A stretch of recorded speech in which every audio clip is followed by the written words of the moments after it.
সামনে কিন্তু দুটা জিনিস আসতেছে, একটা দাজ্জাল। আপনি পাইবেন না তসবি পরে দাজ্জালতে বেঁচে যাবেন, আপনি এটা পাইবেন না যে আপনি তসবি পড়েন দাজ্জালতে বেঁচে যাবেন। দাজ্জালতে বাঁচা এত সহজ না। দাজ্জাল থেকে তো ওই বাঁচবে যে তার পদ্ধতি অনুসরণ করবে, অনুকরণ করবে। দাজ্জাল থেকে বাঁচার যে পদ্ধতি, ওই পদ্ধতি শতকরা একজন কেন, হাজারে একজন কেন, লাখে একজন করে কিনা সন্দেহ আছে। দাজ্জালতে বাঁচার যে পদ্ধতি, ওই পদ্ধতি তো আমরা কেউ অবলম্বন করি না। সহজ যদিও ছিল, সূরা কাহাফের প্রথম রুকু এবং শেষ রুকু যে পড়বে সে দাজ্জাল থেকে বাঁচবে, কিন্তু কোরআনই তো পড়তে জানে না 99 জন। 99 জন বললেও ভুল হবে না। ও প্রথম রুকু থেকে পড়বে। আপনি ভাবছেন আপনার তফসিবি টিপা আপনাকে দাজ্জাল থেকে বাঁচিয়ে দিবে? এত সহজ? আমরা সবাই দাজ্জালের পাঞ্জার ভিতরে আছি, শুধু প্রকাশ পায় নাই। প্রকাশ পাইলেও হাতের খুলা দেখাবে, তুই অনেক আগে আমার পাঞ্জার ভিতরে, তুই যাবি তো যাবি কই? আপনি অনেক আগে ডাক্তার দাজ্জালের পাঞ্জার ভিতরে চলে গেছেন। আজকে যে প্রযুক্তি আর ইন্টারনেট আর প্রযুক্তি যেটি চলতেছে, যেটি আমরা দৈনন্দিন ব্যবহার করি, ডিশ আর ফিশ, টেলিভিশন আর এটা সেটা, এগুলো সব দাজ্জালের পাঞ্জা। আপনি ওর পাঞ্জার ভিতরে আছেন, আপনি ভাবছেন টপসি টিপা বেঁচে যাবেন? রাগ হয় না, বুঝানোর জন্য বলতেছি। এখন বললে কারো দিলে লেগে যাবে। অনেকবার বলছি মসজিদে, কিন্তু করণীয় কিচ্ছু নাই। এতটুক পর্যন্ত শিখে না তো, যেটা বুঝাইতেছিলাম আমরা শিখি না। আমাদের এক এক দল এক এক ভাবনায় আছে যে আমি বেঁচে যাবো, আমি বেঁচে যাবো। এত সহজ? দুনিয়ায় কোনো নবী আসে নাই যেই নবী উম্মতকে দাজ্জালের ব্যাপারে সতর্ক না করছেন। আর আমাদের নবীজি তো সবচেয়ে বেশি করছেন। এটা দাজ্জাল আমাদের ভিতরেই আসবে, আমাদের সময়ই আসবে। এত তাড়াতাড়ি বেঁচে যাবেন? সবাই ভাবতেছে ইমাম মেহেদী আলাইহিস সালাম আসলে আমি মিলা যাবো উনার সাথে। এত সহজ?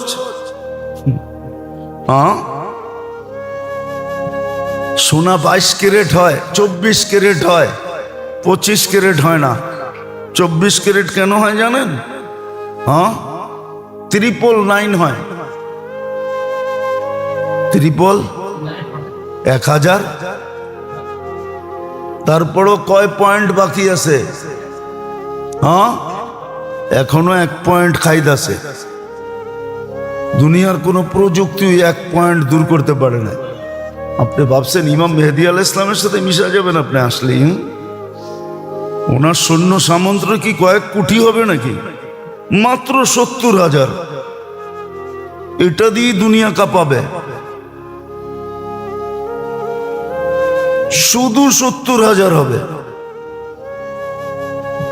সবাই ওনার সাথে মিলা সম্ভব না, ওটারও কোয়ালিটি আছে। এখন পর্যন্ত কোয়ালিটি হয়েছে কিনা জানি না 70,000-এর। যেদিন হবে 70,000 কোয়ালিটি ভাই, ওই দিন উনি আসবে, এটাই সত্য। তো ওনার সৈন্যের সাথে মিলা যাবে না, এত সহজে না। আর দাজ্জালের হাত থেকে সহজে বাঁচা যাবে না। বললাম না, সূরা কাহাফের প্রথম রুকু শেষ রুকু তো পড়ি না, না মুখস্থ করছি না পড়ছি, কোরআনই তো পড়তে জানি না। আপনি ভাবছেন তসবিহ টিপা বেঁচে যাবেন আর খালি আল্লাহর উপরে ছেড়ে দিবেন? আপনি কিচ্ছু করবেন না, সারাদিন বুক করবেন আল্লাহটা, মেরে দোস্ত ভুল জগতে আসি। হ্যাঁ, নাইলে হাদিসে এতগুলা কথা আসতো না,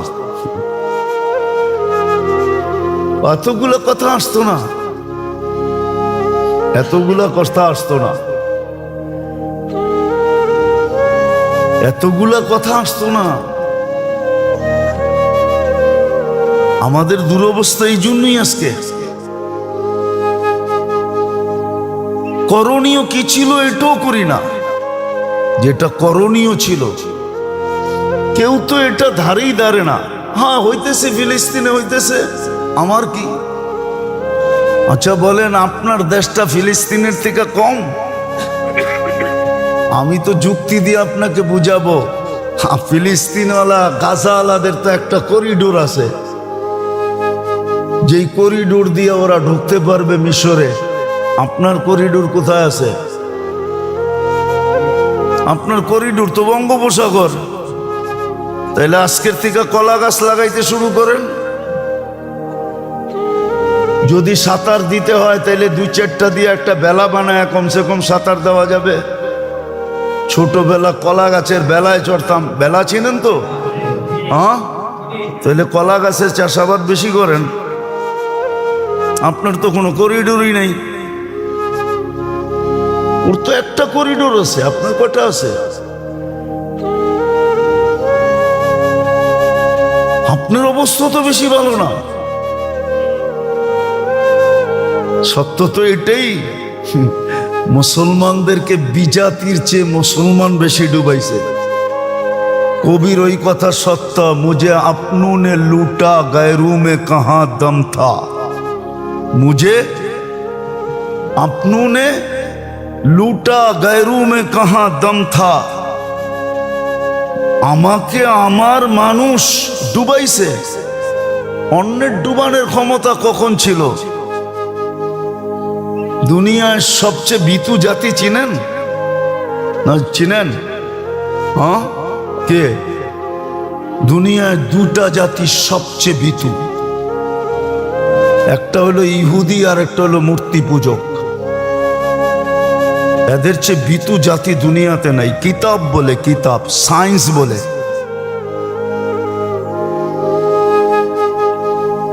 আর তৃতীয় হইল যারা ওদের সাথে বন্ধুত্ব রাখে, ওরা সবচেয়ে ভীতু। ওরা ভীতু জাতি। এই 2 জাতি দুনিয়ার সবচেয়ে ভীতু। 2 জাতি সবচেয়ে ভীতু জাতি।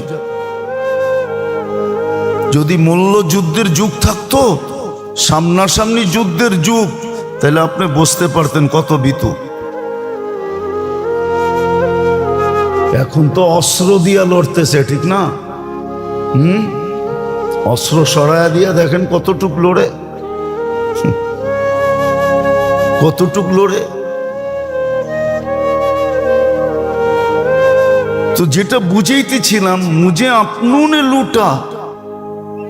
আজকে মুসলমানের কারণে মুসলমানেরই দুরবস্থা, ওদের কারণে না। কবির কথাই সত্য, মুঝে আপনু নে লুটা গैरू में कहां दम था, मेरी किश्ती वहां डूबी जहां पानी कम था। আমার নৌকা ওইখানেই ডুবছে যেখানে ডুবার কথা না। এটা আছে না, ইস ঘর কো আগ লাগি হ্যায় ইস ঘর কে চেরাগ সে। এই ঘরে আগুন লাগছে এই ঘরের আগুন দিয়ে। আমাদের কারণেই আমাদের দুরবস্থা। আল্লাহ আমাদের দুরবস্থা চাপায়া দেন নাই। বুঝা গেল অপারেশন চলতেছে। আর যদি তা না হইতো, জুলুম যদি হইতো, বাস্তবিকই যদি কিছু হইতো, তাহলে আজকে 1.5 বছরে সাহায্যের চিহ্ন কখনো না কখনো দেখা যেত। সাহায্যের কোনো চিহ্ন তো দেখা যাইতেছে না। সাহায্যের চিহ্ন তো দেখা যাইতেছে না। আপনি বলবেন আফগানিস্তান জিতা গেছে। আরে এখন জিতলেই কি আছে, জিরু বানায়া তো হাতে উঠাইয়া দিছে, ঠিক না? হ্যাঁ, কি জিরু বানায়া তো উঠাইয়া দিছে, ঠিক না? এখন বললে তোর মিডিয়ায় চলে যাবে, বলাও তো যাবে না। ইতিহাস তো আমরা জানি। কেন ইতিহাস পড়ি বিদায় জানি, বলাও তো যাবে না, শুধু এতটুকু ইশারায় বলতেছি। হ্যাঁ, এখন কিন্তু বিশ্বাস করা অনেক কঠিন। বিশ্বাস করা, হ্যাঁ, টুপি দেখবেন, জুব্বা দেখবেন, দাড়ি দেখবেন, তসবি দেখবেন, কিন্তু ভিতরে ভিতরে দেখবেন ওর নেফাক আছে, ও মুনাফিক, ও আপনারই বিরুদ্ধে, আমারই বিরুদ্ধে। বুঝা খুব মুশকিল এখন। তাহলে পাকিস্তান আমলে আপনাদেরকে আমি বলতেছি, যেই কাঁচা টাকা ছিল, 1 টাকার যে কয়েনটা ছিল ওটা 100% রূপা ছিল। কি আছে আপনার কাছে? 2-1টা নিয়ে আসেন, আমি কিনবো। 1 টাকারটা 2000 টাকা দিয়ে কিনবো, ক্যাশ, কচকইচা নোট দিমু একবারে। ওই কাঁচা টাকা কোথায় গেছে? কে নিয়ে গেছে? ট্রেন বইড়া।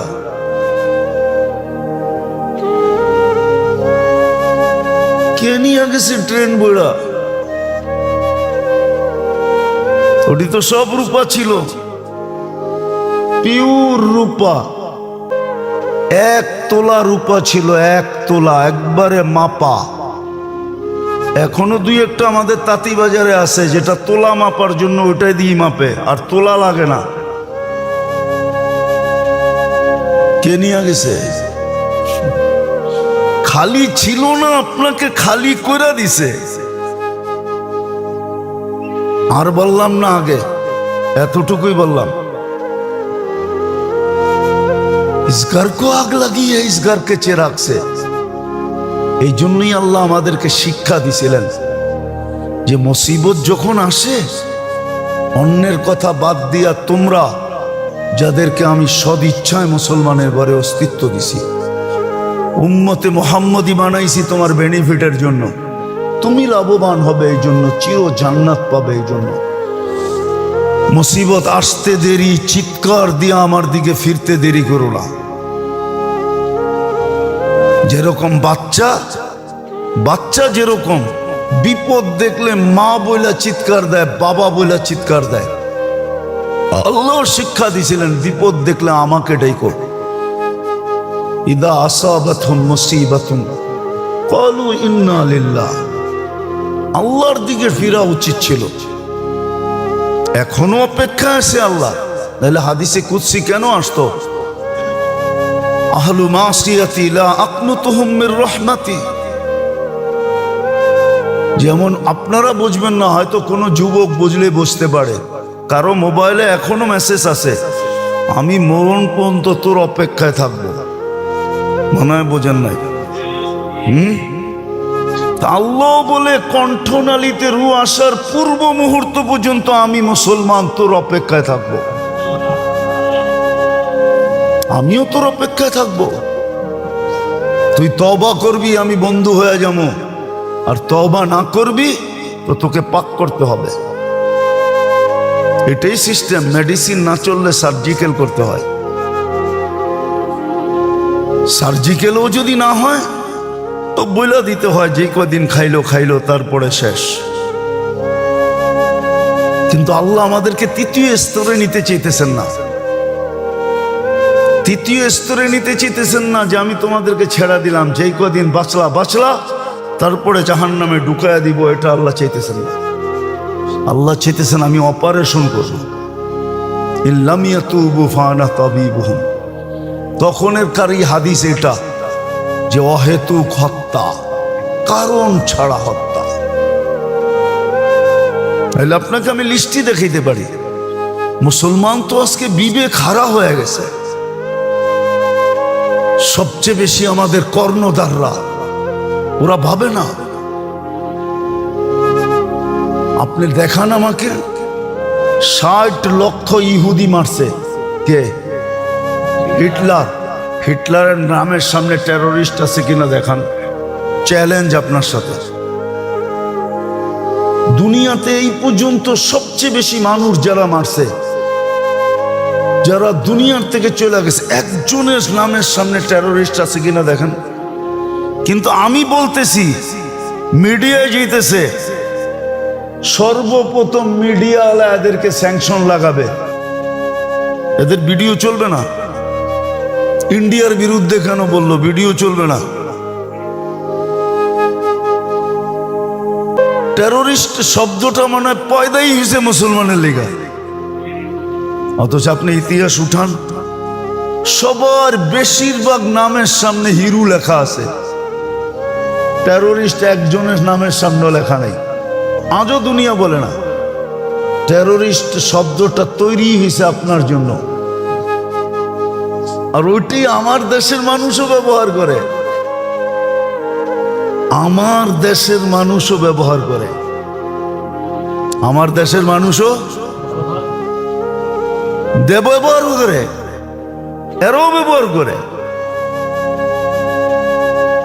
অতীতেও ব্যবহার হয়েছে, সামনে হইব কিনা জানি না, সামনেও হবে। এই শব্দই ব্যবহার করা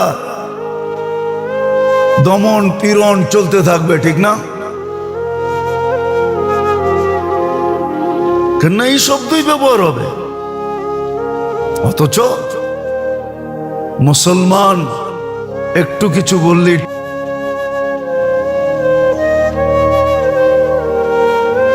কেননা মালিক পক্ষ কর্মচারীর উপরে সাহায্য করে, সহানুভূতিও দেখায়, বিদায় যতটুক প্রাপ্য এর চেয়ে বেশি আশা করে, আর এটাই চিরাচরিত নিয়ম।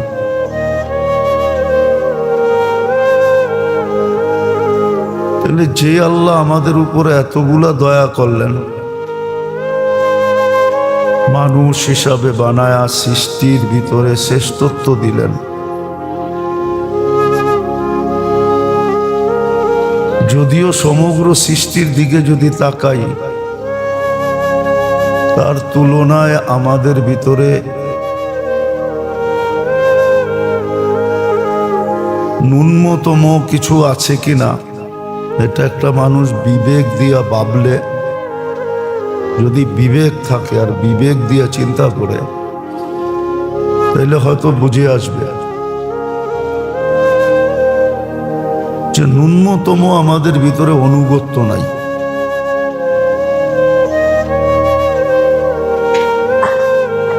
ন্যূনতম অনুগত্য আমাদের ভিতরে নাই।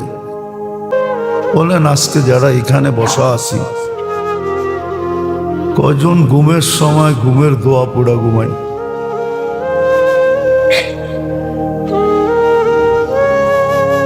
কজন ঘুমের দোয়া জানি? অথচ ঘুমের দোয়াটা তো আমার সেফটির জন্য ছিল, আল্লাহর জন্য তো ছিল না।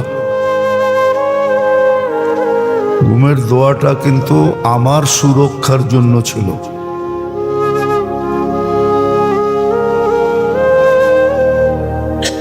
ঘুমের যে দোয়াগুলা, এগুলা আমার সুরক্ষার জন্য ছিল, যে আমি এগুলা পড়া ঘুমাবো,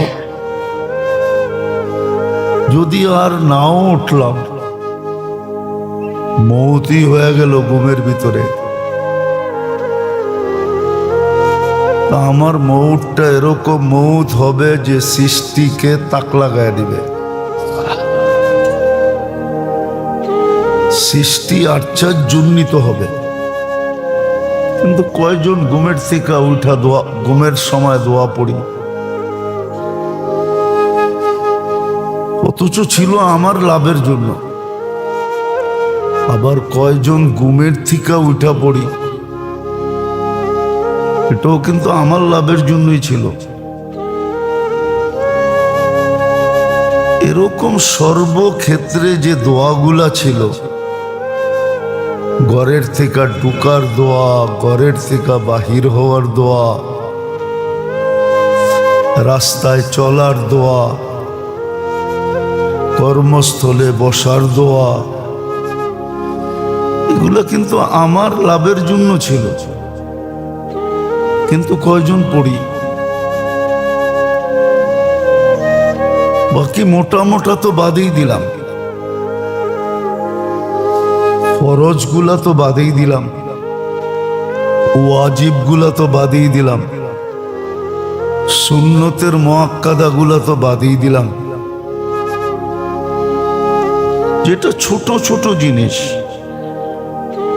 আমার সেফটির জন্য ছিল, আমার সুরক্ষার জন্য ছিল, কতটুকু এটা আমি পূর্ণ করি। অথচ তার সত্ত্বেও কিন্তু 24 ঘন্টা আল্লাহ আমাদের সার্ভিসে সেবায় কোনো ত্রুটি করতেছেন না। আগেও বলছি, এখনো বলি, দেখি বুঝে আসে কিনা। ওরা এই পোশাক পরতে লজ্জা পায়, কিন্তু মুসলমান মেয়েরা লজ্জা পায় না। ওরা ওই পোশাক পরে, কিন্তু যখন পাসপোর্ট পাঞ্চ করে তো 2-4-5 মিনিট ওকে দেখতে থাকে।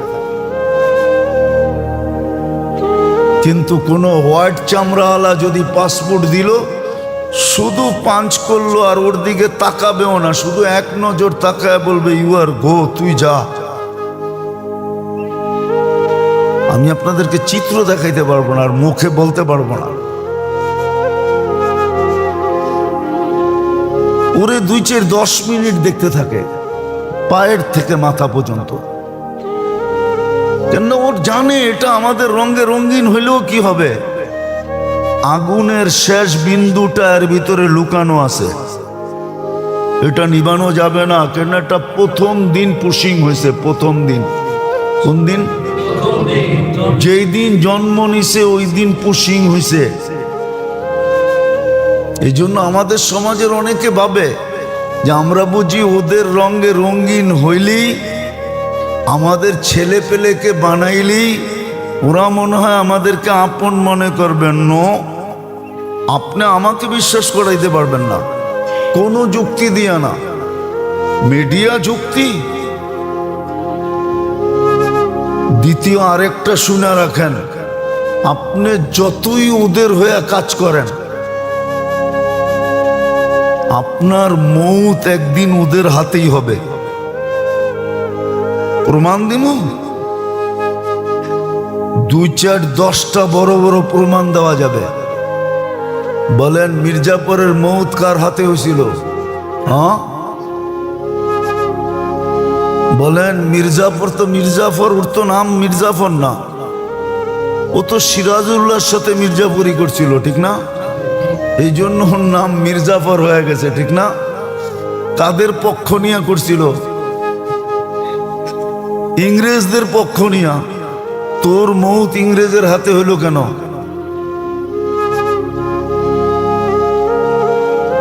আমরা ছোটবেলা একটা কাহিনী পড়ছিলাম কিতাবে, আমাদের নিচের যখন ছোট ছিলাম তখন পড়ছিলাম। হেকায়াতুল লতিফ একটা কিতাব আছে ফার্সিতে। তো এখানে একটা কাহিনী আছে যে এক সুন্দর মেয়ে যেতেছিল, এক যুবক ছেলে যা ধরছে, আমি তোর প্রেমে পড়ে গেছি, তোরে ছাড়া বাঁচবো না, চাঁদ দিয়া দিন। ধরা বইছে তো মেয়ে একটা বুদ্ধি আটছে যে তুই আমার এতই প্রেমে পড়লি, জানি দিয়া দিবি। তো একটা যুক্তি দাঁড় করাইছে, শোন আমি আর কি সুন্দর, তুই আমার সৌন্দর্য দেখেই তো পাগল হইছস, জানটা দিয়া দিবি। পিছনে কিন্তু আমার বোন আসতেছে, ও আমার চেয়েও অনেক সুন্দর। যখন ওকে এই কথা বলছে তো ও পিছের দিকে তাকাইছে, তো মেয়ে দইরা লাগায়া দিছে গালে এক চটকনা, যে তুই যদি আসলেই আমার প্রেমে পড়তি, তাহলে আমি যতই বলতাম যে সুন্দরী পরি এই সেই, তাহলে তুই কোনোদিন পিছে তাকাইতি না। বিদায় বুঝা গেল তুই 2 নম্বর। আপনি যতই ওদের হয়ে কাজ করেন, ওরা কাজ নিবে বটে, তারপরে ওরা বলবে তুই গাদ্দার। স্বজাতির সাথে যখন করতে পারছিস, তো কোনো না কোনো একদিন তুই আমাদের সাথেও করবি। বিদায় রাখবো না বাঁশ, বাজবে না বাঁশি। কাজ নেওয়ার দরকার ছিল, কাজ নিছি, তোকে সাইজ। বলেন সাদ্দামকে যারা যে দড়ায়া দিছিল ও কোথায় এখন? ও কি কানাডায় বাস করে, না আমেরিকায় বাস করে, না ইংল্যান্ডে বাস করে? বলেন আমাকে, জানেন কিছু? কিছুই তো জানেন না। ওকেও তো ওরা শুট করে দিছে, ওকেও তো মেরে ফেলছে। যে না, আমাদের সমাজ ভাবে কি, আমরা দেখি তো আমেরিকায় যারা বাস করে, যতই ওদের রঙে রঙুক না কেন, ইংল্যান্ডে যারা সিলেটি বাস করে বলুক, নাই তো সিলেটি এখানে আছে, ওদের রঙে যারা রঙিন হয় বলুক, সাদা চামড়া আলারা ওদেরকে কোন চোখে দেখে, কোন চোখে দেখে? আপনি ভাবছেন মন্ত্রী হয়ে গেছে, এমপি হয়ে গেছে, ওটা আইওয়াস সারা দুনিয়াকে দেখানোর জন্য মন্ত্রী বানায় দিছে, এমপি বানায় দিছে। যা দেখেন ওর পাওয়ার কতটুকু আছে। এক হোয়াইটের সামনে ওর কোনো পাওয়ার নেই। হোয়াইটই, ওরা জানে এটা মন্ত্রী হইলে কি হবে, সবকিছু খুইলা দিয়া মন্ত্রী হয়ে গেছে, হইলে কি হবে, ভিতরের আগুন এখনো আছে, ভিতরের আগুন এখনো আছে। সত্য এটা, আমি আপনাদেরকে সত্য কাহিনী দিতে পারি, সত্য এটা। তো যেটা বুঝাইতেছিলাম যে আজকে যে মুসলমানের দুরবস্থা, মুসলমানের যে দুরবস্থা, এটা আল্লাহর ঘোষিত দুরবস্থা। বাংলা একটা কথা বলে, সোজা আঙ্গুলে ঘি না উঠলে বেকা আঙ্গুলে উঠাইতে হয়। আল্লাহরও কথা এটি, সদিচ্ছায় আমি তোমাদেরকে মানুষ বানাইছি, মুসলমানের ঘরে জন্ম দিছি, তোমাদের ভাগ্য খোলার জন্য আমি আমার বন্ধু দিছি। মুহাম্মদুর রাসূলুল্লাহ আসছেন আমাদের ভাগ্য খোলানোর জন্য। আপনি একটা কথা চিন্তা করেন না, আপনার ভাগ্য খুলছে কিভাবে? সমস্ত উম্মত এক নেকি করলে এক নেকি হইতো, আর আপনি এক করলে শুরু 10-এর থেকে, কতর থেকে শেষ কোথায়? শেষ বেগায়ের হিসাবে যায় শেষ। আপনার শুরু তো 10 থেকে, শেষ হইল হিসাব যেখানে শেষ ওইখানে। এত বড় ভাগ্য আপনার করলো, একটা দেখাইলাম, সর্বদিকে আপনার ভাগ্য খুলে দিল। জমিনের রাজত্ব তো আমাদেরকেই দিছিলেন। ইন্নাল আরদা ইয়ারিসুহা ইবাদিয়াস সালিহুন, কোরআন তো এটাই বলে, জমিনের রাজত্ব তোমাদের জন্য ছিল, কিন্তু একটা শর্ত ছিল, সালিহুন, আমি যেমন চাই তেমন যদি হও তাহলে জমিনের রাজত্ব তোমাদের। ইতিহাস তো দেখছে একটা সময়, ইতিহাস ছিল, মুছে দেওয়া যাবে না, ইতিহাস ছিল এক সময়। আপনি ইতিহাসের পাতা উঠান, মুসলমানের পেটের বাচ্চা পর্যন্ত বাতা পাইত। ইতিহাস এক সময় ছিল। বিজাতি সদ ইচ্ছায় তার কামার 60% মুসলমানকে দিয়া, তারপরে মুসলমান বাধ্য করতেন না যে আমার সমাজে তোমাকে থাকতে হবে না, নিজের ইচ্ছায় বলতো তোমার সমাজে আমি থাকব, আমার কামার 60% তোমাদেরকে দিব, তারপরও আমাকে তোমার সমাজে রাখো। 40% দিয়ে আমি যতটুকু সুখে থাকবো, আমার সমাজে 100% বিলাইও এর 100 ভাগের 1 ভাগ সুখ আমি পাবো না। কিন্তু ওদের সমাজটা এরকমই ছিল, দাসত্বের সমাজ ছিল। আমরা ওই যুগে জন্ম নেই নাই যেই যুগে জমিদারি প্রথা ছিল। জমিদারির প্রথার ভিতরে যারা জন্ম নিয়েছিলেন আর যারা সময় কাটাইছে, ওগুলো কবর থেকে উঠে জিজ্ঞাসা করতে হবে যে তোমাদের সময়টা কিরকম কাটতো। প্রজা হিসাবে যারা জীবন কাটায় গেছেন, ওদেরকে কবর থেকে উঠে জিজ্ঞাসা করতে হবে ওরা কিভাবে সমাজ জীবন কাটাইছে। চাই মুসলিম জমিদার হোক, চাই অন্য সম্প্রদায়ের জমিদার হোক, আপনি ইতিহাস উঠে দেখেন, গাঠেন ইতিহাস। তো একটা সময় ছিল যতদিন শর্ত পূরণ হইতেছিল, ইবাদিয়াস সালেহুন, প্রমাণ আনা যায়। এই ইহুদিদেরকেই বলতো মুসলমান, হাদিসে আছে ইয়াকতুলুশ শারকিয়ুল গারবিয়্যা। শারক বলা হয় পূর্ব দিকে হলো মধ্যখানে দরিয়া উর্দুন, পূর্ব দিকে হলো ফিলিস্তিন আর উর্দুন, আর পশ্চিম দিকে হলো ইসরায়েল। হাদিসে আছে পূর্ব আলারা পশ্চিম আলাদেরকে হত্যা করবে। ইহুদিদেরকে বললে বলে তোমরা বলতেছো সত্য, কিন্তু এখানে একটা শর্ত আছে। আল্লাহ বলছে মুসলিম আব্দুল্লাহ,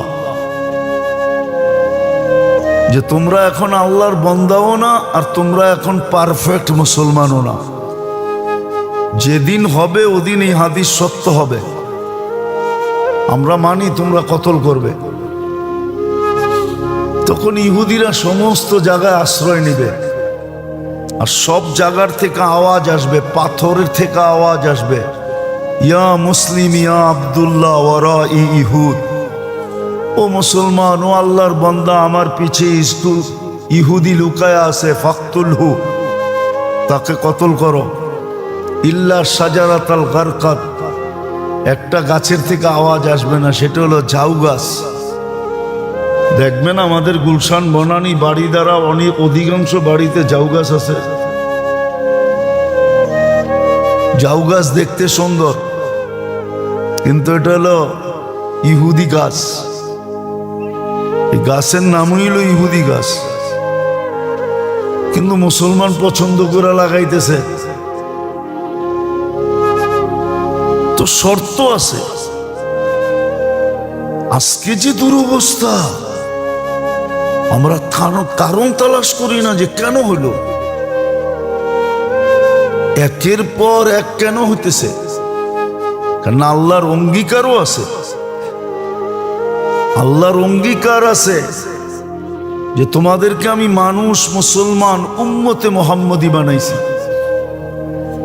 যদি দেখি মেডিসিনে কাজ না হয়, ইবাদত বন্দেগী ছিল মেডিসিন, আর আমরা মেডিসিন ছেড়ে দিছি। বললাম তো রাগ হয় না, খানা পর্যন্ত বিসমিল্লাহ বইলা খায় না, ঘুমানোর সময় দোয়া পর্যন্ত পড়ে না, উঠো দোয়া পড়ে না। সারাদিনেরটা তো বাদ দিলামই, 24 ঘন্টা আল্লাহর সার্ভিস নিতেছে। তো আল্লাহ তো বলে অনেক সময় নিজের চয়েসের কারণে, পছন্দের কারণে সবার সামনে লজ্জায় নিজেকেই মুখ ডাকতে হয়। আছে এরকম পর্ব, আছে এরকম, মনে হয় বোঝেন নাই। আপনি খুব পছন্দ করে ম্যানেজার নিয়ে আসছেন, পুরান ম্যানেজারে আউট করে দিছেন, কিন্তু কয়েকদিন পরে ধরা পড়ছে মাশাআল্লাহ, মাশাআল্লাহ বোঝেন কি? মাশাআল্লাহ বোঝেন? খুব ভালো মানুষ, ঠিক না? এখন মালিকেরই কর্মচারীর সামনে চক্ষু চেহারা ডাকতে হয়। আল্লাহ বলে তোমাদের যে দুরবস্থা, কিয়ামতের দিন যদি তোমাদেরকে উঠাই তো নিজেকে বন্ধুর সামনে, তো শব্দটা যদিও শোভনীয় না, বন্ধুর সামনে লজ্জিত হইতে হবে। কেননা বন্ধুর সাথে অঙ্গীকার, আমি বন্ধুকে লজ্জিত করব না। এই জন্য আল্লাহ সিস্টেম বানাইছেন, হাদিসে আছে, আমরা হাদিসের বাহিরে বলতেছি না। আল্লাহ রসুল বলছে আমার উম্মতের শাস্তি দুনিয়াতে আল্লাহ দিয়া দিবে, শাস্তি দুনিয়াতেই হয়ে যাবে।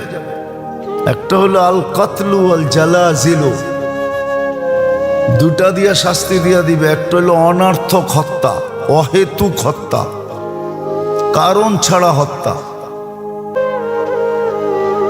আজকে মুসলমান যে হত্যা হইতেছে কারণ ছাড়া, যে মরতেছে সেও জানে না আমি মরলাম কেন, যে মারতেছে সেও কোনো যুক্তি দিতে পারবে না। নাইলে বলেন হামাস কয়জন? 25,000 মেয়েরা তো ফেললো 60,000 নিরীহ মানুষকে। 60,000 তো নিরীহ মারা গেল, অথচ হামাস টোটাল হইল 25,000। 25,000-এর জন্য 60,000। তারপরেও তো আমাদের বিবেকের পর্দা খোলে নাই। বলেন বাংলাদেশের কোন ইম্পোর্টার লেখছে, পত্রিকায় দিছে আমি আর ইসরায়েলি মাল ইম্পোর্ট করব না, ইসরায়েলি কোম্পানির মাল ইম্পোর্ট করব না। যদিও ডাইরেক্ট ইসরায়েল থেকে করতেছে না, কিন্তু ইসরায়েলি কোম্পানিগুলো তো সুস্পষ্ট, ঠিক না? ওদিন দেখলাম, খুব হাসি লাগলো, কোক খাইতেছে আর বাটার দোকান ভাঙতেছে।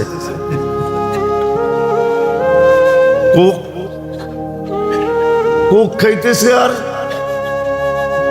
কোক কাদের,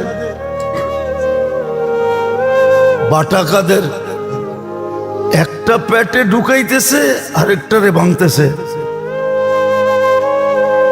হাস্যকর ব্যাপার। মুসলমান যদি এতটুকু করত যে ওদের দেশের কোনো পণ্য ইম্পোর্ট করব না, ব্যবহার করব না, অথচ দেখেন আপনার ঘরের সাজসজ্জাই তো ওদের জিনিস দিয়া, এতটুক করতেও তো রাজি না, এতটুক করতেও তো রাজি না। আপনি বলবেন খাওয়ার জিনিস, আমিও বলবো খাওয়ার জিনিস। আপনি বলবেন ব্যবহারের জিনিস, আমিও বলবো ব্যবহারের জিনিস। কিন্তু আত্মমর্যাদা তো একটা জিনিস আছে, হ্যাঁ না নাই? হ্যাঁ, আপনার আত্মমর্যাদায় কি বলে? আপনার টাকা দিয়ে তো অস্ত্র কিনতেছে। পেপসিতে তো লেখাই, পেপসি অর্থ কি? হ্যাঁ, পেপসির মিনিংস হলো তোমার একটা পয়সা ইসরায়েলের জন্য, একটা পয়সা ইসরায়েলের জন্য তুমি জমা করো, সংরক্ষণ করো, একটা পয়সা। পি দিয়া প্লিজ, বুঝবেন তো না কোড ওয়ার্ড? ওই যে মনে মাঝে মাঝে কোড ওয়ার্ড হয় না? হ্যাঁ, দেখেন না মেঘনা গ্রুপের উপরে লেখা কি MGI, ঠিক না? দেখেন না সব জায়গায় লেখা মেঘনা গ্রুপ অফ ইন্ডাস্ট্রিজ। ওইটারে 3 শব্দে 3 অক্ষরে আনছে। ঠিক এত বড় কথাটাকে নিয়ে আসছে একটা অক্ষরে, নাম হয়ে গেছে পেপসি। তো যেটা বুঝাইতেছিলাম, আমরা তো এটা করি না। আল্লাহ বলে বন্ধুর সামনে লজ্জিত হওয়ার থেকে আমার অঙ্গীকার, আমি না বন্ধুকে লজ্জিত করব, না বন্ধু আমার উপরে আঙ্গুল উঠানোর সুযোগ পাবে। দিছিলাম তো। গ্রামের একটা গ্রাম্য প্রবাদ বাক্য আছে, কয় শখের পিঠা মধ্যে কাঁচা। পিঠাটা বড়, আপনাদের দেশে কিভাবে আছে জানি না, ওই পিঠাটা বড় শখ করে বানাইছিলাম, কিন্তু ভিতরে শখের পিঠা, ভিতরে কাঁচা। দিছিলেন তো আমাদেরকে সব, কিন্তু আমরা তো ইজ্জত রাখি নাই। তো এটাও আমাদের কানে ধ্বনি দিয়া গেছেন, তোমাদেরকে পাক করার রাস্তা একটাই থাকবে। বলবেন তাইলে ঠিক আছে, বুঝলাম, যারা আল্লাহকে ছেড়া দিয়েছে আপনারা কষ্টের শিকার হবেন কেন? যারা দিনদার, এটারও আল্লাহর রসুল সমাধান দিছেন। আম্মাজান জিজ্ঞাসা করছেন, আনুহলিকু আফিনা সালেহুন, আমাদের কি ধ্বংস হতে পারে নেককার লোক থাকা সত্ত্বেও? আল্লাহর রসুল বলছে, ইদা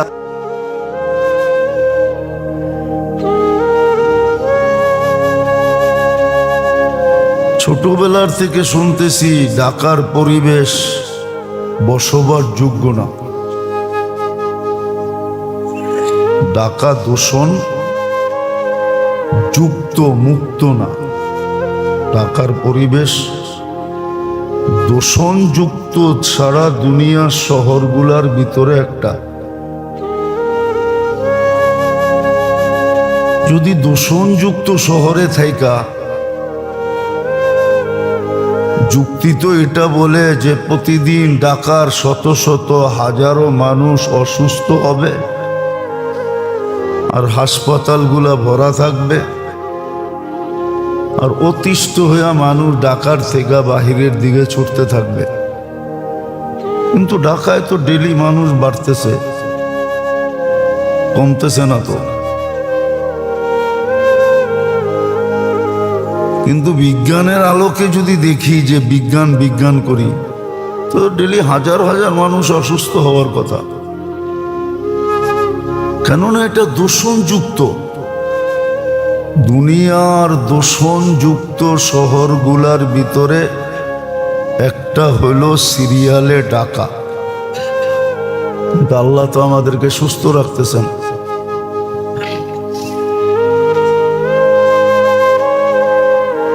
আল্লাহ আমাদেরকে সুস্থ রাখতেছেন।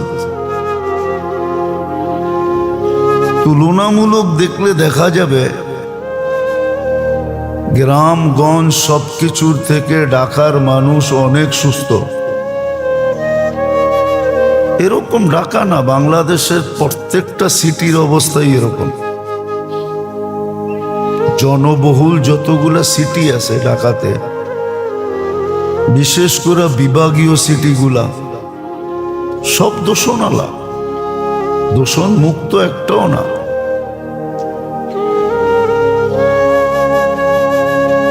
সব দূষণযুক্ত।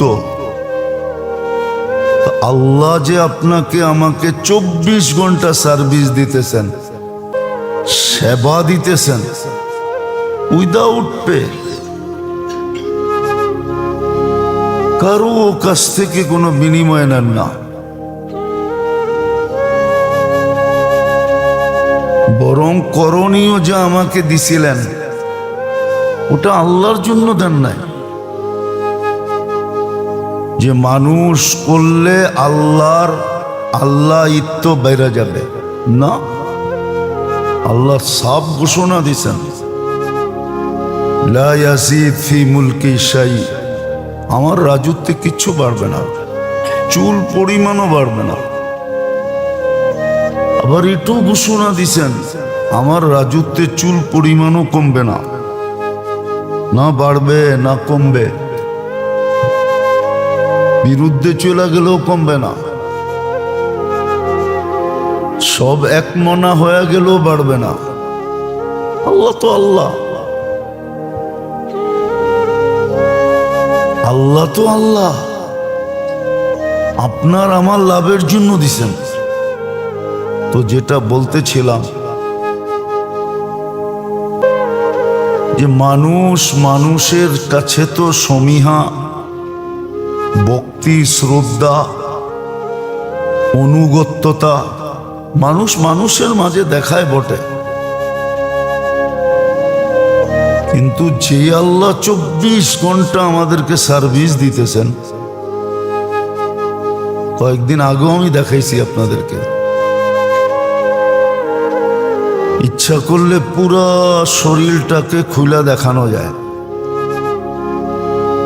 যে এই শরীরটা যদি প্রযুক্তির মাধ্যমে চালানো হতো, যেমন হাজারো জিনিস প্রযুক্তি দিয়ে চালানো হয়, প্লেন প্রযুক্তি দিয়ে চলে, শিপ প্রযুক্তি দিয়ে চলে, গাড়ি ঘোড়া প্রযুক্তি দিয়ে চলে, মেশিনারি এটাও প্রযুক্তির অন্তর্ভুক্ত। যদি আমাদের দেহটা প্রযুক্তি দিয়ে চালাইতে হতো, তাহলে আমার তো মনে হয় দুনিয়ার সবচেয়ে বৃহত্তর ফ্যাক্টরি হইতো একটা মানুষের বডিকে চালানোর জন্য। কিন্তু আপনি আর আমি তো দেখতেছি বিনা পয়সায় চলতেছে। প্রযুক্তি এত উন্নত, আগেও বলছি এখনো বোঝানোর জন্য বলতেছি, প্রযুক্তি এত উন্নত, তারপরও ডেলি একবার ডায়ালিসিস করতে পারে না। 7 দিন ডায়ালিসিস ইম্পসিবল। ডাক্তারি শাস্ত্রে 7 দিন ডায়ালিসিস নাই, ঊর্ধ্বে 5 দিন আছে, 5 দিন। সপ্তাহে 3 দিন হইলেই ডাক্তার সতর্কতা সিগন্যাল বাজায় দেয় যে যেই কোনো মুহূর্তে কিছু ঘটতে পারে, কেননা সপ্তাহে 3 দিন ডায়ালিসিস। আর 72 ঘন্টার ভিতরে 12 ঘন্টা লাগে ডায়ালিসিসে। 3, 4, 12, 4 ঘন্টা একবার ডায়ালিসিস। ওই আল্লাহ তো কুদরত দিয়ে আপনাকে ডেলি 36 বার ডায়ালিসিস করে। 36 বার ডায়ালিসিস 24 ঘন্টায়। একবার ডায়ালিসিস করলেই তো কাইত হয়ে যায়, কয়েক ঘন্টা কাইত হয়ে থাকে। কাইত হওয়া বোঝেন? হ্যাঁ, বিছনায় পড়ে থাকে কয়েক ঘন্টা। ডায়ালিসিস তো দেখেন নাই, কোত্থেকে বুঝবেন? 2টা ক্যানুলা লাগে, 2টা। একটা দিয়া রক্ত বাহির হয় আপনার শরীর থেকে, ওটা মেশিনে যায়, মেশিন ডায়ালিসিস করে, আবার ওইটাই আরেকটা দিয়ে আপনার ভিতরে ঢুকায়। যে জানে, যার ডায়ালিসিস হয় ও জানে ডায়ালিসিস কত কষ্ট। উচিত তো ছিল মুখে ফেনা উঠায় ফেলা, মুখে ফেনা উঠায় ফেলানো উচিত ছিল আমাদের, আল্লাহ আল্লাহ করতে করতে। কিন্তু সারা দিনে তো 100 বার আল্লাহ আল্লাহ বলে না।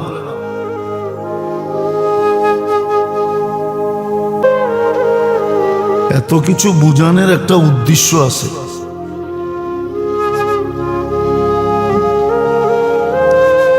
এতগুলা সম্মান দ্বারা সম্মানিত করলেন, কিন্তু আপনি আর আমি কোনো খেয়ালই রাখলাম না, দাড়ি দাঁড়লাম না। আজকে যে মুসলমানের কান্না সারা দুনিয়ায়, আজকে যে মুসলমানের কান্না, আপনি বলবেন সেটা তো ফিলিস্তিনে হইতেছে। মুসলমান তো এক শরীরের মতো। হাদিস তো এটাই বলে, কাজাসাদিন ওয়াহিদ, সারা দুনিয়ার মুসলিম সম্প্রদায় একটা শরীরের মতো। আল্লাহ রসুল এইভাবে বুঝাইছেন।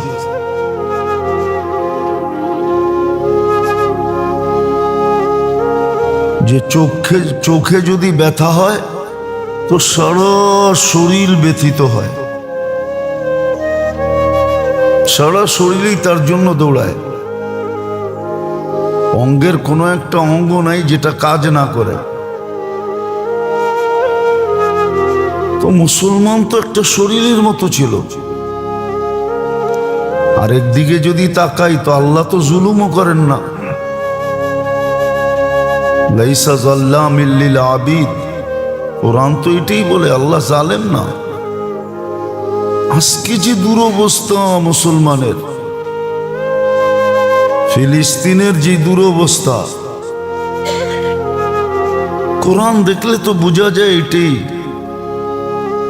যে আমাদের হাতের কামাই। জহারাল ফাসাদ ফিল বাররি ওয়াল বাহর বিমা কাসাবাত আইদিন নাস, আমাদের হাতের কামাই এটা।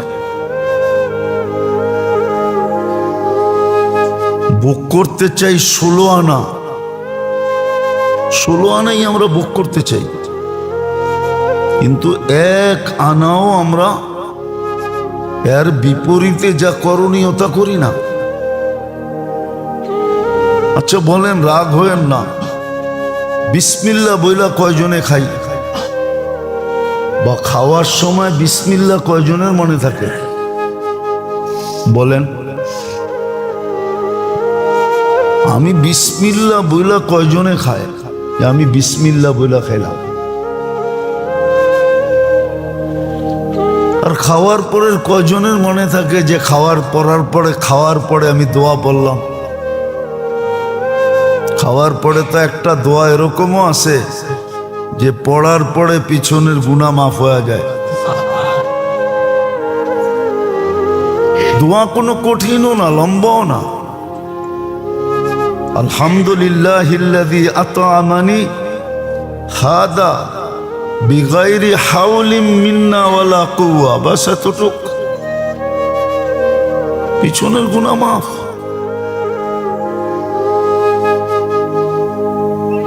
বলেন, জামাইকে জামাই আদর কয়দিন করে? যতদিন, ওই অতদিন করে যতদিন মেয়েটাকে সুখে রাখে, শান্তিতে রাখে, আদরে রাখে, যত্নে রাখে, মায়ায় রাখে, স্নেহেতে রাখে।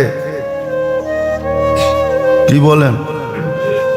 যত বেশি আপনি করবেন তত বেশি শ্বশুর বাড়িওয়ালারা জামাই আদর করবে, ঠিক না?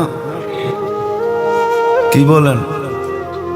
জামাই আদর কতদিন করবে আপনাকে? আচ্ছা বুঝলাম, জামাই আদর করলো না তো কমসে কম তো সম্পর্কটা ঠিক করবে। আদর করে না, এখন সম্পর্ক ঠিক করে আদর নিবে। মুসিবত আসছে, সব আল্লাহর দিকে ফিরবে। মুসলমান তো এখনো আল্লাহর দিকে ফিরতেছে না। সারা দুনিয়ার মুসলমান যে আল্লাহর দিকে ফিরবে এমনও তো না। কয়েকজন দাড়ি টুপিওয়ালাই তো চিৎকার দিতেছে, বাকি দুনিয়া তো চুপ। তাইলে এখনো বলতেছি, মিডিয়ায় কথা চলে যাবে, ডেলি বলি। যেই সমস্যা মুসলমানের সাথে, এটা মিট করতে তো 1 ঘন্টা লাগে। যদি সারা দুনিয়ার মুসলমান আমাদের শিক্ষিত সমাজ ভাবে যে ওদের রঙে রঙিন হইলে মনে হয় ওরা আমাদেরকে ভালোবাসবে, কসম খোদার এই ধারণা আপনার 100-এ 100 ভুল। কেননা আমরা দেখি, বিশেষ করে আমি বলতেছি, আমি দুনিয়ার কম এমিগ্রেশন দেখি নাই। আপনি আর কয়টা এমিগ্রেশন দেখছেন? আমি দুনিয়ার 103টা এমিগ্রেশন দেখছি। আমেরিকান পাসপোর্ট হোল্ডারও দেখছি, ইংল্যান্ডের পাসপোর্ট হোল্ডারও দেখছি, ইউরোপের পাসপোর্ট হোল্ডারও দেখছি, কানাডা অস্ট্রেলিয়ান পাসপোর্ট হোল্ডারও দেখছি। আপনি যত সাইজা যান, আপনার পাসপোর্টটা যখন স্ক্যান করবে তখনই ওর চক্ষুগুলা বড় বড় হবে, বড় বড়।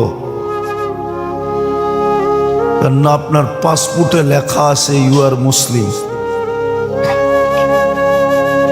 কেননা ও একটা জিনিস জানে যেটা আপনি জানেন না, আমরা জানি না ওটা।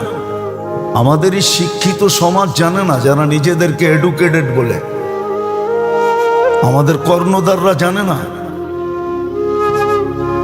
আমাদের সমাজের যারা শিক্ষিত, এই সুশীল বলেন আর ফুশীল বলেন, এরা এটা জানে না। আমি একটা উদাহরণ দিলে বুঝে আসবে।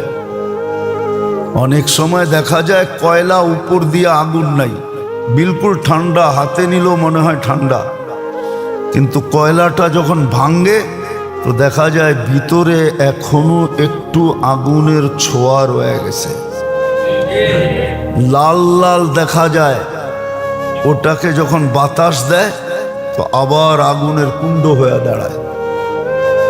ওরা জানে আপনি জন্ম নেওয়ার সাথে সাথে আপনার কানের ভিতরে যে আজান আর একামত দিছে, ওটা হলো ওই ভিতরের আগুনের কুণ্ডটা, যেটা উপর দিয়া 100%ও যদি বোঝা যায় যে এটা নিবানো, এখানে আগুন নাই, কিন্তু ও জানে ওই বাংলে ভিতরেরটা বাহির হবে।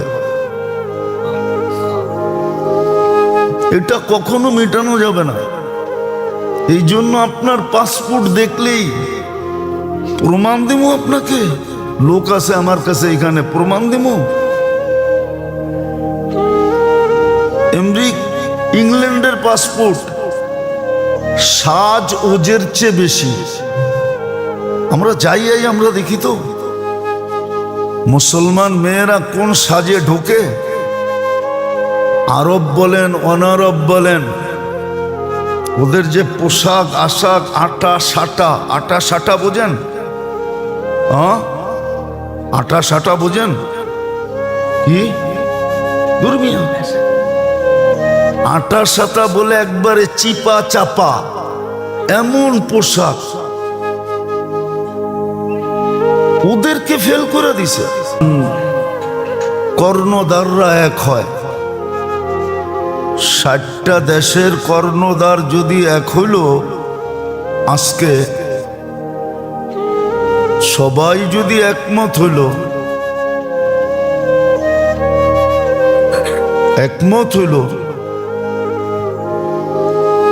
আর যদি, এটা তো সত্য, দুনিয়ার অর্ধেক ব্লকই ওদের সাথে নাই। রাশিয়া ওদের সাথে না, চীন ওদের সাথে না, ওদের সাথে শুধু ইউরোপ আর আমেরিকা, ঠিক না? বা এদের ব্লকে যারা, আজকে মুসলমান বলুক যে আমরা 1 ঘন্টায় সমাধান চাই। 200 কোটির সাথে প্রেম করবা না 2 কোটির সাথে করবা, ডিসাইড করো। সারা দুনিয়ায় ইহুদি মাত্র 2 কোটি। 2 কোটি আমি বেশি বলতেছি। 2 কোটির সাথে প্রেম করবা না 200 কোটির সাথে করবা, ডিসাইড করো। একটা অবৈধ দেশের সাথে সম্পর্ক রাখবা না 60টা মুসলিম দেশের সাথে রাখবা, ডিসাইড করো। আমরা তোমাদের থেকে তাইলে মুখ ফিরায় নিব, বাকি দুনিয়ার সাথে আমাদের সম্পর্ক হবে। কেননা মুসলিম দেশগুলোতে যা আছে বর্তমানে, 250 কোটি মুসলমান খায়া পোড়া আরো থেকে যাবে। কোনো জিনিসের সংকট হবে না, কিন্তু মুসলিম দুনিয়া তো এক হইতে রাজি না।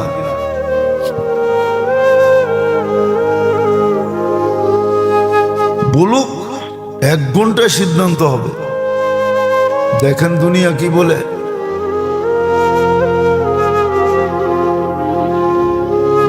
সত্য এটাই,